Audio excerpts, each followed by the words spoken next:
Hi, everybody. Thanks for joining today. My name is Jeff Sirkin. I'm the founder and CEO of Sirkin Research. And today we're kicking off a webinar series around Martech as a strategic enabler. And with me today, I have Matt Malanga, the Chief Marketing Officer from NewsCred, to go through it. Thanks, everyone, first of all, for joining. And Jeff, thanks for assisting us and pulling all this fantastic survey insights together. Absolutely. One quick logistical note for everybody joining is that there's a Q&A button at the bottom of the webinar. So as we go through the slides, feel free to leave some questions there. And at the end, assuming we have a couple minutes, we'll try to get to as many of them as we can. So as Matt was saying, we were commissioned by NewsCred to do a survey, and that went out to, and we had over 450 marketing leaders that responded to the survey in enterprise organizations, that the majority of them actually with annual revenue of over $1 billion. And so as we kick off this series, basically, we're going to break it up into 4 small sections, things that you can digest during lunch if you're on the East Coast, or you have a few minutes if you're on the West Coast. But the first chapter is the one we're covering today, which is 3 signs your Martech stack is not strategic. And then we're going to build from there. Our next one, which will be the same time next week, we'll start looking at beyond the categories and thinking about why modern marketers need more than the categories that are traditionally thought of by the analyst. Of course, all of this is fed through survey and survey insights. We'll touch on the notion of orchestration, marketing orchestration, and how marketing leaders are thinking about the requirements that they need for efficiency and growth. And lastly, we've asked marketing leaders to think about how do they think about Martech categories, where are they going, and what do they need to be strategic as they move forward. That's great. And again, just for some context here, there are over 8,000 Martech tools in the market today. And that's why this is such a deep topic to dive into. So the first insight we wanted to share, the first obvious question we asked is where people stand today in terms of, is Martech a strategic enabler in their organization? And only 26% of people really felt strongly to say yes. And that to me, again, is saying that everything's fine. This is not necessarily a matter of saying that everything is terrible, that Martech today is tactically necessary, but it's not necessarily the driving strategic force that it could be. Yeah, and as I look at this and read into this, I mean, my read, Jeff, is that if you look at the mega trends that are out there today, I'm not completely shocked by the fact that it is only 26%. Mm-hmm. I mean, first, you already mentioned the 8,000 Martech tools. Be able to consume those, use those within an organization is not easy. Right. The marketing teams themselves are more and more specialized. I think in prior surveys, we identified where there's over 20 different functions within an average marketing organization. Everything from growth marketing to web marketing to product marketing to content marketing. I could probably spend the next 15 minutes listing every type of specialized function. And then if those of you listen to Scott Brinker, he's a great blogger on Martech. He's identified several, functions within marketing. One of them is a maestro. And the whole role of the maestro is to coordinate the strategy, align it to the execution, and manage it across the teams and and do execution across the technologies. But they're struggling. I think as we get into the survey, you'll kind of see why. Right. Yeah, and the first obvious question to say, if it's not a strategic enabler today, well, why not? And so that was certainly the next question we posed to people who said no.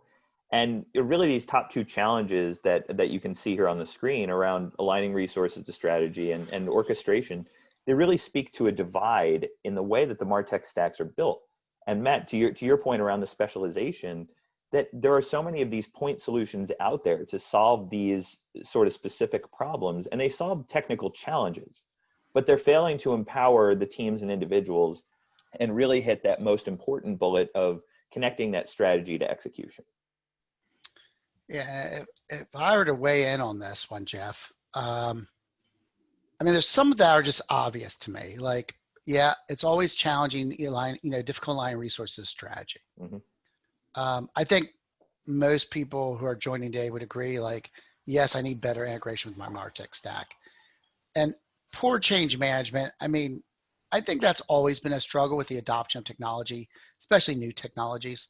So those don't really stand out to me. The two that really stand out are first, 51% are having difficulty orchestrating marketing across their marketing teams, their technologies, their channels, getting that content to the right place.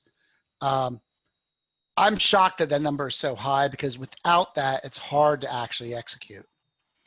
And the other one that stands out is demonstrating marketing's impact of business. And my point of view on this is marketing should always be aligned to the sales organization and to the execution for driving growth. And that means aligning to the sales team. And that means you making sure that, there's the right sales training, the right materials, the right enablement material for the sales team to be effective. But I don't I don't align with sales to measure marketing's impact. Rather, I align and partner with the CFO. Because at the end of the day, the KPIs that marketing sets forth are not going to have relevance unless you're partnered with the CFO. And so I always make sure there's a partnership with the CFO on the KPIs we're going to measure, an agreement on how we're going to measure them. That's with the CFO. And then I'm always aligning with the head of sales to make sure there's good execution.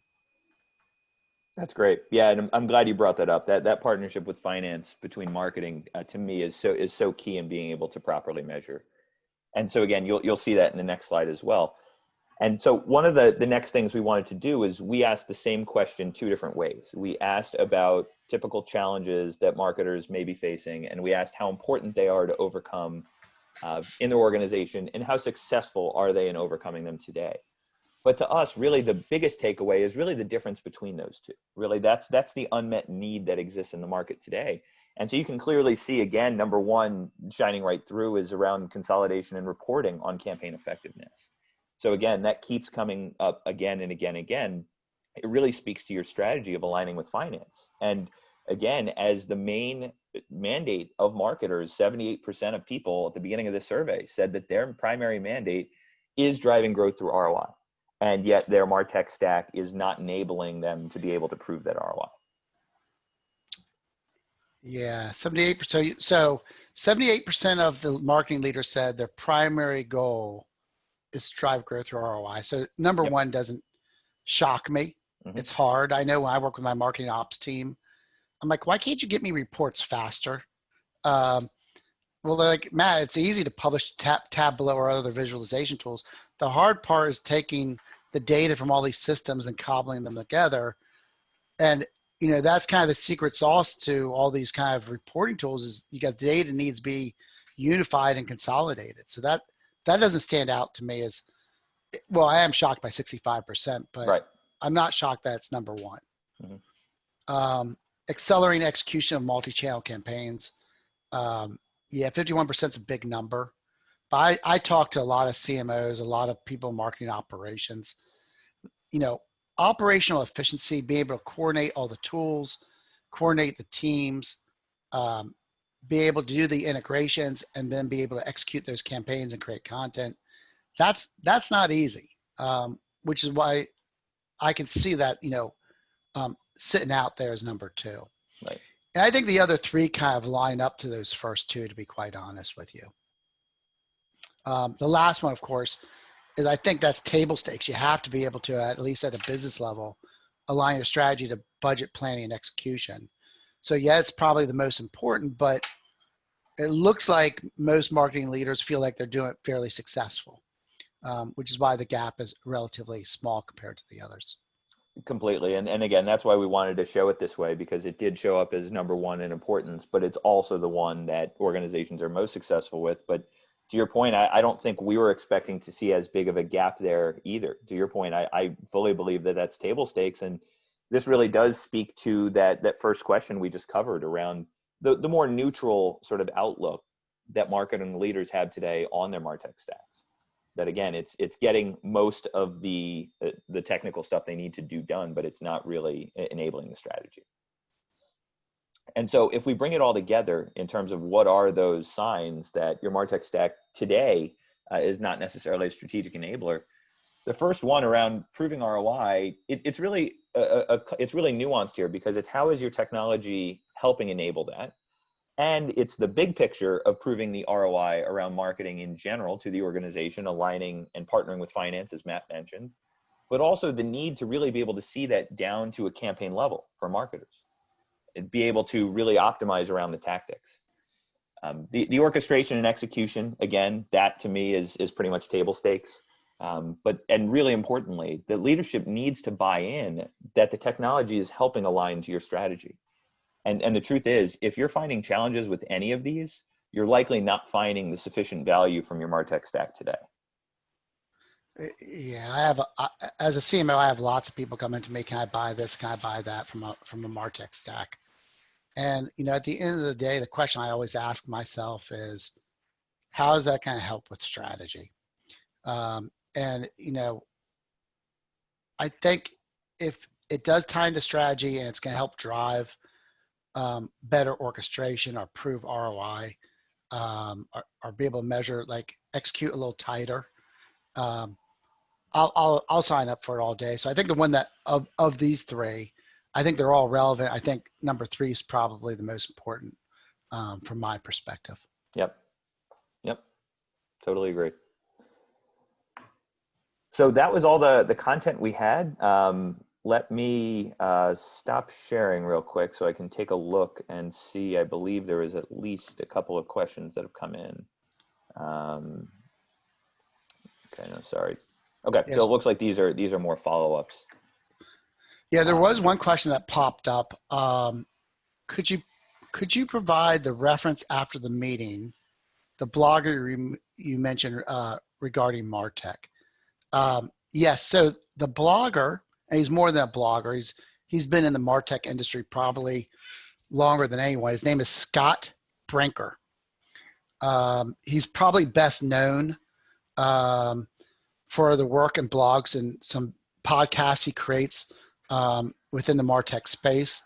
You may have seen an infographic he puts together, but it also covers all the different, there's 8,000 plus Martech vendors, and he does a job of like putting them into different categories.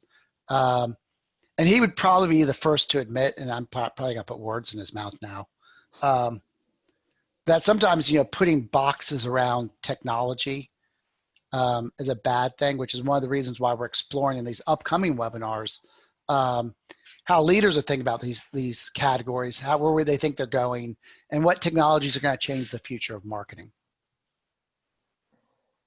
Hey, Matt, while we were covering that, there was another question that came in that I want to get your take on. And so, when you get buy-in on technology, but not on the people and expertise to operate that tech, how do you approach that?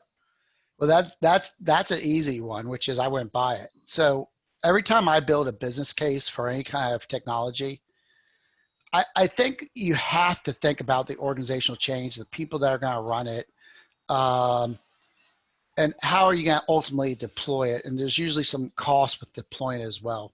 I'll take the CMS space as a perfect example. Mm-hmm. So I personally have deployed like Adobe AEM. It's a big tool. It can do just about anything. It's more of a platform than it is, out of the box, ready to go. I knew when I built the business case for that particular technology that it was going to require a rather large number of both back-end and front-end developers. And, it's expensive to deploy a technology like that when half your costs are going to be in headcount for running it. But that was built into the business case. And that's how I think about it. Is you can't separate the two. Like, I'm just going to buy technology. You need the buy-in, you need support for the people who are going to operate it, to deploy it, get it up and running, and maintain it. Yeah, and from my perspective, I think that's something that we'll see in some of the other parts of the series as well, around the challenges and organizations thinking that just by buying the technology that solves all the problems. And the truth is, in a lot of cases, we have the situation where you need those people and expertise to be able to do it. And frankly, a lot of organizations just think of this as sort of a technology cost and really undersell the amount of sort of people costs that need to go into that to make it work, right? It's not just the technology alone. Yeah. I see there's another question that came in around CFOs. Yeah. Can CFOs relate to what value marketing provides? The answer is an absolute and definitive yes, and I'll explain. I've spent my career working, leading marketing at large organizations like Citrix Systems, PMC Software, as well as running, smaller startups ranging from anywhere from 40 marketing employees to as few as 10 marketing employees. And I think part of the success of my career has been feeling comfortable having conversations with CFOs. I mean, at the end of the day, CFOs want marketing to drive growth. And larger, more mature companies, sometimes that's around brand and brand stewardship. And in those companies, I typically say, look, we've already built the brand. We already have a lead engine, but now it's about maintaining the brand. And I don't just say, hey, we're going to do this for brand or branding purposes. I literally measure on an ongoing basis latitudinal studies, both aided and unaided awareness as an example. And smaller companies are smaller companies that are looking for actual growth. And it's not about maintaining the brand, but building the brand and building leads. Those type of CFOs tend to be more focused on kind of more traditional campaign ROI. So in those organizations, I'll usually walk them through the budget, what's going to be going towards strategic, that is building the brand like PR. And then I'll walk them through the components of the budget that are going to be specifically lead generation. And we actually build out and model what the expected ROI is going to be. And then of course we measure against the ROI through the tools that we use. So I am a big believer in partnering with the CFOs. I think it'd be very difficult for any CMO to be successful without that partnership. Yeah, but Matt, I think the important point of what you just said is it's having an understanding of how we're going to measure the ROI, right? So it's not necessarily that you can necessarily go to a CFO and say, here's how we're going to measure lead volumes or based on website visitors, right? It's essentially getting down to the bottom and working your way back up, but saying, how are we going to measure the ROI from what marketing is producing? Yeah, well, that's right. And CFOs buy into brand awareness and the importance of the brand. In fact, it sits on balance sheets. Like the brand sits on a balance sheet. So they understand the value of a brand. And of course, if it's more like lead generation, ROI on those campaigns for lead generation, it's sitting down and making sure that, okay, guys, these are the KPIs we're going to measure. Typically there are kind of a serious decisions framework where it's MQLs, SQLs, Mm-hmm. Pipeline being created, and how much that pipeline actually converts. So contribution to pipeline. So more kind of standard like pipeline metrics. And I'll be really honest, I'll lay out a third one that I always measure because I believe in 3 dimensions is sales enablement. And so for me, it's about partnering with sales. It's about saying, this is what we're going to deliver. This is what we're agreeing to. And we actually run regular surveys back out to the sales organization to make sure that to make sure we're delivering against what we agreed on. And by taking this approach, I'm keeping marketing in alignment with both sales and with the CFO. Right. And I found that's probably the right approach. I've talked to many CMOs who are, I don't know if fearful is the right word, but don't feel comfortable having that C-level conversation. But I'm quite fluid in that level of conversation. But yeah, so I have strong opinions on it. Yeah. Let's leave it at that. I agree with that. Well, I think that's all the time we have for today. So thank you to everybody for taking some time out of your lunch breaks with us here on the East Coast. This is really just meant to be a small teaser to get started, and we'll continue discussing the insights and findings over the course of the series. So we look forward to seeing everybody back here at the same time next week. Thanks, everyone. Take care.